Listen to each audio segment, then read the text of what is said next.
একজন শীর্ষ নেতাকে স্বৈরাচারী সরকার খুন করে নাই, আমাদের শীর্ষ নেতৃবৃন্দকে খুন করেছে। আল্লাহ রাহিমাহুল্লাহ থেকে শুরু করে মৌলানা আব্দুল খালিক মন্ডল রাহিমাহুল্লাহ পর্যন্ত, আল্লামা দিলওয়ার হোসেন সাইদি রাহিমাহুল্লাহ পর্যন্ত যারা চলে গেছেন তাদেরকে আল্লাহ তাআলা হযরতে হামজা রাদিয়াল্লাহু তাআলা আনহুর বিচারের মধ্যে ঠিকভাবে কবুল করুন।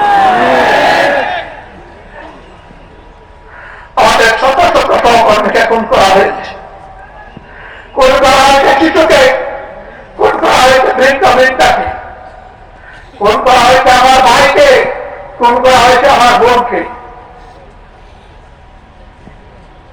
আমরা সেই মজলুম সংগঠন অন্যায় ভাবে হিংসা করে যাদের নিবন্ধন কেড়ে নেওয়া হয়েছে, লোগো প্রতীক কেড়ে নেওয়া হয়েছে, আমরা সেই মজলুম সংগঠন একমাত্র মজলুম সংগঠন যাদের সবগুলো অফিস কার্যত সিলগালা করে বন্ধ করে দিয়েছে।